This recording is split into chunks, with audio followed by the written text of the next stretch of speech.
Hey guys, Anteater Peter here. There's a bit of situational irony here with me covering premium vehicles right after making that video about how I'm free to play, but I've gotten quite a few requests to cover these vehicles again since a lot of them have undergone some significant changes recently. So for this video, we'll be comparing US premium fighters at 4.0 and 4.3 to see which ones are the most fun to use.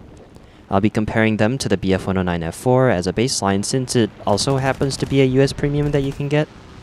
The 109 F4 is overall a very okay plane in most regards, with its main feature being its good climb rate. I like playing it a lot, but it's definitely not overpowered by any metric, so I think it'll be a good benchmark. Oh, and since a lot of people have been asking me about this as of late, I make these graphs myself by test flying these planes in test flight mode, logging their flight performance metrics, then calculating and graphing using that data. The entire process is a little too complicated to just get into right now, so I go into a lot more detail about my process in this video, which is part of a series where I explain how to read these diagrams, as well as compare the graphs for almost every single fighter between 2.7 and 7.0. So if you want to know more about that, you can go check those videos out. Okay, let's start with the newest addition, the FR-1 Fireball at 4.3. It's very fast, which isn't a surprise since it's a jet. What is surprising is how well it climbs and how tight it turns, especially with its flaps down. Doesn't have the best sustained turn rate, but with both its top speed and good climb, you can try to keep the fight fast to use your very good instantaneous turn and run away if the situation gets bad. I don't have this plane, so I haven't tried it in actual matches myself, but in test flight it also feels very responsive even at high speeds and doesn't seem to suffer nearly as much from rudder compression as most other US fighters do.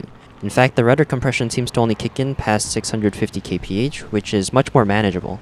I have heard a lot of people talk about how overpowered this plane is in a dogfight, so the flight model is definitely very strong for 4.3, probably too strong, and it's probably only at 4.3 since its firepower is limited to 450 cals.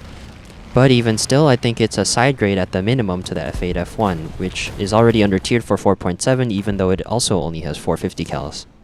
The Bearcat does go faster somehow and climbs better, but the Fireball turns tighter, has a much better high-speed maneuvering energy retention, compresses much less for both pitch and yaw, and has much stronger flaps, since the F8F combat flaps seem to auto-retract now starting at 380 kph IAS, which was not something I was aware of until I ran these tests. There's a good argument to be made for both of these planes being at least 5.0 material, but something Gaijin balancing. Anyways, next up is the P-51D-10 at 4.3, which isn't always available but does go on sale occasionally. I got this one some time ago when it came as a bundle with the P-47M after selling some coupons, since I wanted to try out these unique flight models, and yeah, this thing is very strong for 4.3. It's basically the same plane as the P-51D-30, which is 5.0, but with an engine that's tuned to be slightly worse. And this worse tuning only applies within specific altitude ranges and is otherwise mostly on par with the D30. Since it is still technically worse, I don't know if it should be at 5.0, but it would still probably be quite good at 4.7. Comparing it with the Fireball, the P-51D-10 does rip at a much higher speed and has a slightly better climb rate, but I think I would still take the Fireball in a dogfight since it turns much tighter. Though again, it's hard to say because I haven't actually flown the Fireball in a live match, so I might be unaware of some weakness that it has that is only apparent if you actually fly it yourself. And now for the XP-50 at 4.0, which I earned for free from the Warbonds shop a few years ago and also happens to be available in the current Warbonds shop as well. Recently, it got its air spawn removed, which is much deserved since it already has a good climb rate and really didn't need to start with a massive energy advantage. It turns tight and rates quite well, meaning it's still a very solid dogfighter. Its main weaknesses are that it's kind of slow for an American plane and starts compressing at a rather low speed of 430 kph, but its biggest weakness in my opinion is its ammo count. You get two 20mm with only 60 rounds each, and two 50 cals which don't do much damage, so you have to be very conservative with your guns. Taking that into account though, I would still say that it works quite well if you split the guns and only use the 20mm when you have a good shot, so I would still say that it's a very good plane to fly. And finally, the XP-55 at 4.3, which I bought in a recent sale after Dog Chucker earned me some free Golden Eagles. It was hit with a pretty hefty engine nerf this recent update, so it climbs, rates, and speeds significantly worse than before. Before the nerf, it was very good, and I remember doing quite well in it, but now it's a fair bit weaker. It doesn't turn that tight, climbs pretty poorly, and goes pretty slow for an American plane, but it still has a very good maneuvering energy retention, meaning that its horizontal rate is still very solid. And having substantial amounts of 20mm, which last longer than the 50 cals, is also very nice. I think its poor climb hurts it for its positioning in vertical dogfights, and its low straight line speed means you can't just run away from bad situations. And even if you do end up in a good position for boom and zooming, this plane compresses quite hard in the roll department at high speeds, so it can be near impossible for you to line up a shot when you're going too fast. So you do have to be a lot more careful when it comes to positioning, and you do end up finding yourself in positions where you just don't win sometimes. So now I feel like it's a pretty mediocre 4.3 when it comes to flight performance. It has a mediocre climb, a mediocre turn circle, and a mediocre straight line speed. You do occasionally get into situations where you can use your good turn rate to rate quickly around in a circle and surprise people, and the guns are still quite satisfying since you have enough 20mm ammo that you usually don't run out. So for now I would say that it's just sort of an okay 4.3, but the other three that I talked about on this list are definitely significantly better, at least when it comes to flight performance. You can see in this match I'm in a full up tier against a 3-man squad that was in 2 B7A2s and 1 A7M2. Because of the poor climb, I couldn't really get an energy advantage at the start of the match, so I had to run away from all the B7A2s that were above me, waiting for them to dive on other people. And even when they are low, it's quite a risk to go after them because your linear energy retention isn't that great, and after each attack it takes a while for you to gain your energy back to commit for another. And so I was pretty useless at the start of the match, meaning now most of my teammates are dead. And frankly speaking, I don't do anything better than an A7M2. It outclimbs me, it outturns me, and it even outspeeds me by a little bit.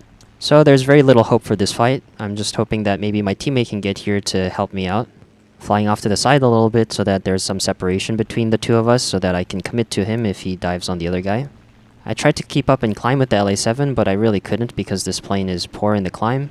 Now that the LA7 is baiting for me, I'm going to have to try and go for the A7. He's a bit far, but I'm hoping that maybe because he's going slow I can land a few of these shots, but unfortunately I miss all of them.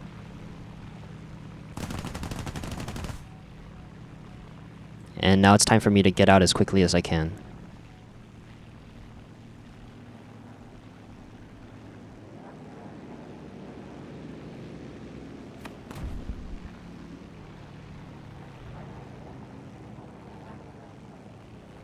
Okay, switch targets to the LA7. I'm going to recommit to the fight. LA7 is going vertical here, which is probably going to get himself killed. Yep, that's not good. Gonna have to try and kill him here, otherwise I'm not gonna have another chance.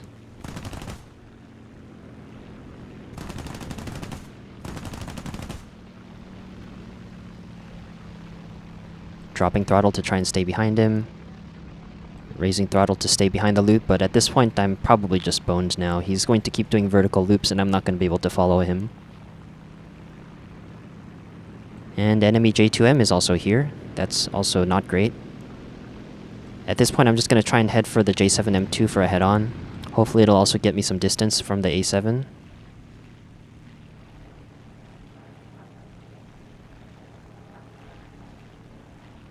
And you can see that now that I'm going pretty fast, the roll is starting to compress quite a bit. I can't really pull in for him, so I have no choice but to just try and run now.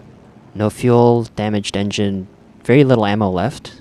I'm basically screwed here, so sometimes you try your best, but there's not really much you can do in situations like this. To be fair, I feel like a lot of 4.3s would probably not be able to survive this kind of situation, but most other American planes at this BR would at least have the option to run away if they get into a bad situation like this. I still do like the plane. The 20mm are quite satisfying, but it's a lot more situational now and it's not nearly as good of a dogfighter as it used to be.